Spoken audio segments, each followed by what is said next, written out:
durante muchos años que ese era el Coatepantli, el muro de serpientes que algunos cronistas mencionaban y que era el que delimitaba el gran recinto ceremonial de Tenochtitlan con sus 78 edificios adentro.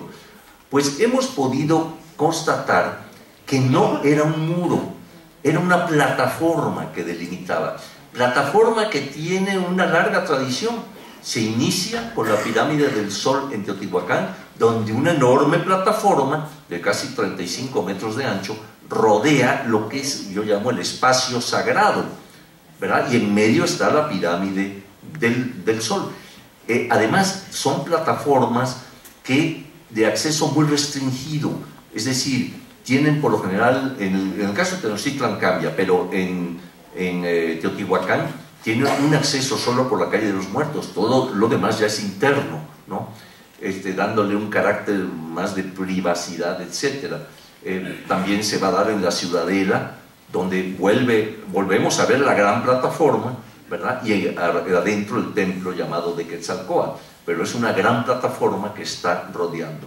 Aquí igual hemos podido encontrarla, tanto en Tlatelolco, ciudad vecina de Tenochtitlan, como aquí hemos podido detectar esa plataforma. En el caso nuestro, aquí si salen del museo, inmediatamente se asoman para ver unas estructuras. Eso es parte de esa plataforma. Bueno, la que sigue es, ya vemos aquí cómo él ubica en base a las fuentes, el templo de Jécar frente al templo mayor, pone el templo de Tezcatlipoca allá al fondo, viendo, digamos, honrando al templo mayor, viendo hacia él. No, se ha podido detectar que estaba viendo hacia el poniente igual que el templo mayor, o sea, su escalinata era hacia el poniente, hacia acá, igual que la vemos en el templo, ¿no? En fin, esto ya lo corregimos en nuestra maqueta. Ay, no, ya no existe la maqueta.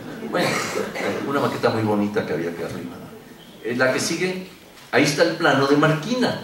Marquina entonces también, en base a las calles y todo, pues va a tratar de ubicar el templo mayor, lo que se conoce, lo que se va encontrando, y nos lo plasma de esta manera, ¿no?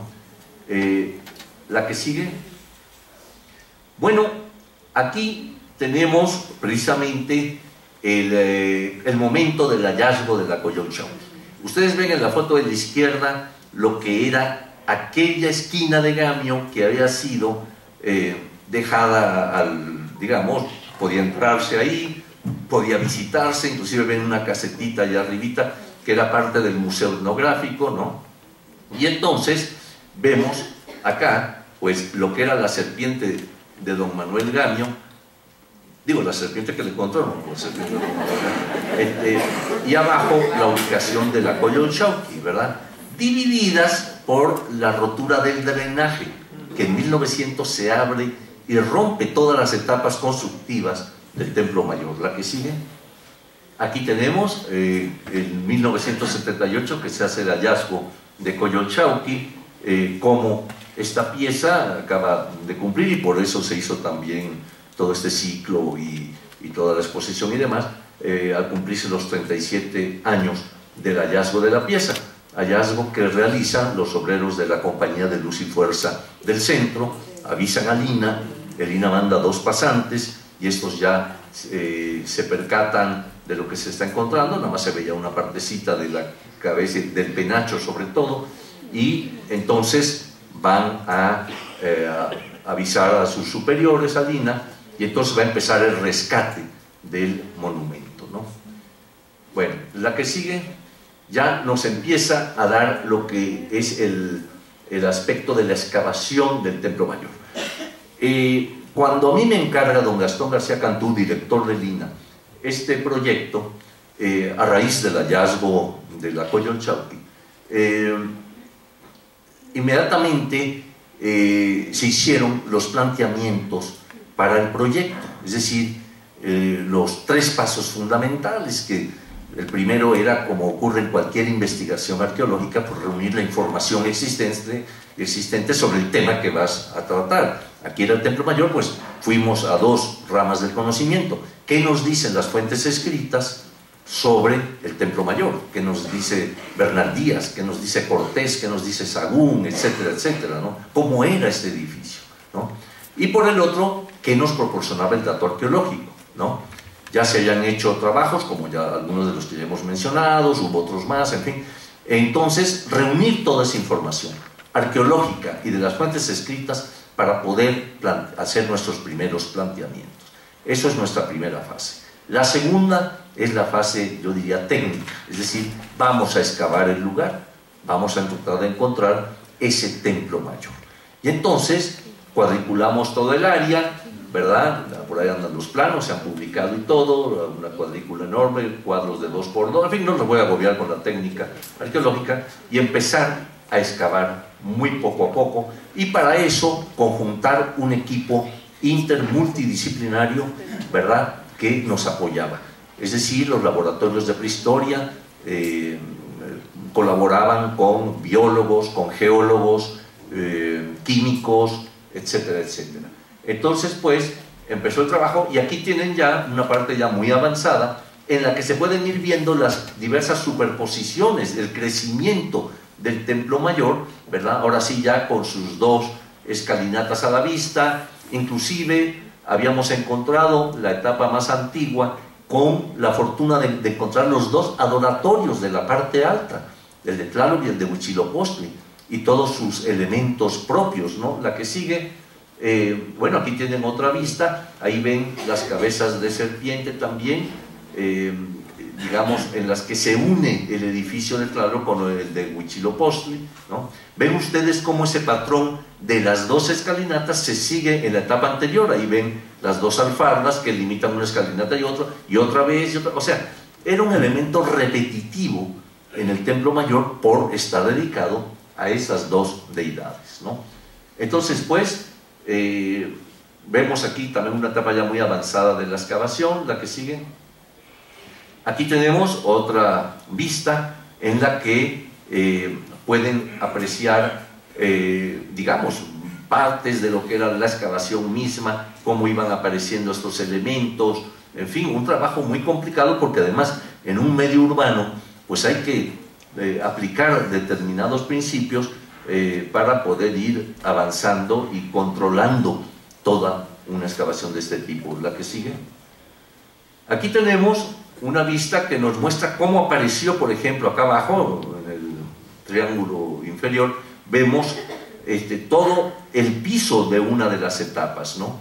O sea, todo un piso perfectamente conservado, y vimos cómo tenía además superposiciones, etcétera. El templo mayor allá atrás, con los techos horrendos, pero que han servido de protección muy importante para los vestigios, puesto que ahí había pintura también y esculturas.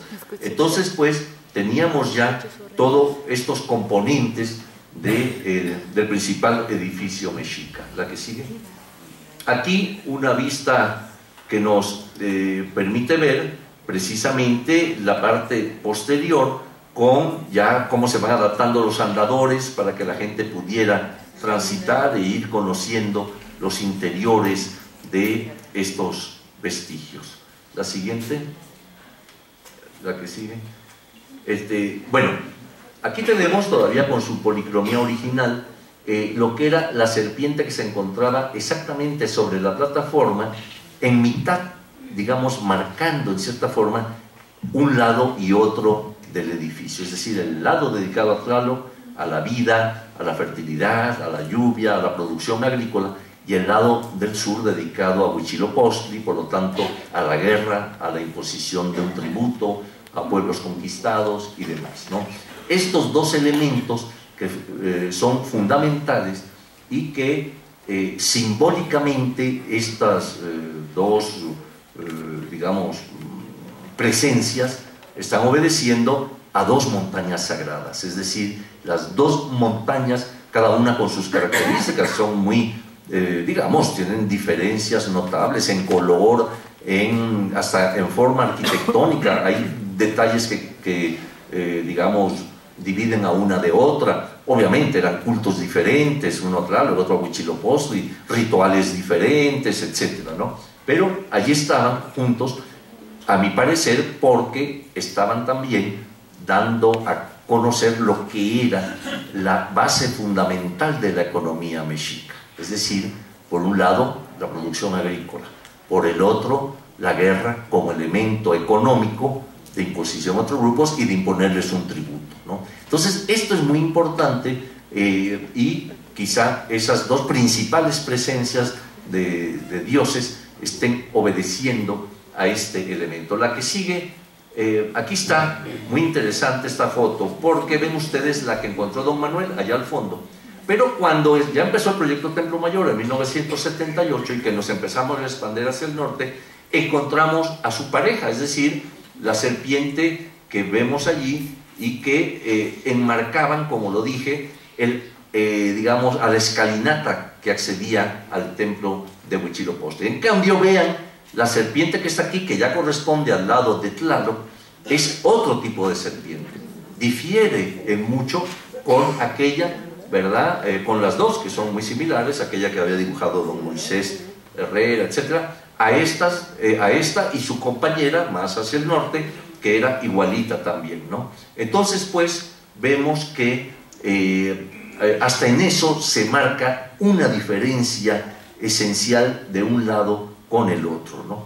La que sigue. Y, cosa curiosa, de repente empezamos a encontrar estas, acá abajo, estas serpientes ondulantes, tienen más de 6 metros, los pueden ir a ver, ¿verdad? Allí, sobre la plataforma. Entonces empezó a cobrar sentido, como, por ejemplo, Fray Diego Durán, allá arriba, en el siglo XVI nos proporcionaba una imagen del Templo Mayor, ahí lo tienen con sus 2 escaleras, sus 2 adoratorios, etc. Pero en la parte de la plataforma, digamos, con los dibujos de aquella época, vemos cómo viene estas serpientes enormes y dan vuelta para encontrarse, ¿no? Entonces, cuando encontramos esto, inmediatamente me vino a la mente la imagen de Durán. ¿Sí? Seguramente estas sierpes, ¿verdad?, están en cierta forma representando estas enormes serpientes que vemos aquí y que con su cuerpo ondulante, sus enormes cabezas, y que están también en esta posición encontrada, la del norte con la del sur, ¿no? La que sigue. Bueno, en mitad de las 2 cabezas de serpiente de Tlaloc y de Huitzilopochtli, ahí en mitad del edificio, también apareció unas 2 cajas de ofrenda, ya ven, con su tapa y todo, y en su interior una serie de figurillas de estilo mezcal, o no, por lo menos nos recuerdan los estilos del área del actual Guerrero, ¿verdad?, viendo hacia el sur, ¿no? En ambas cajas, las figurillas, creo que eran 13, además muy significativo, viendo hacia el sur, no al poniente, sino hacia el sur. Claro, el sur representaba para el mexica el lugar que regía su dios Huitzilopochtli, ¿no?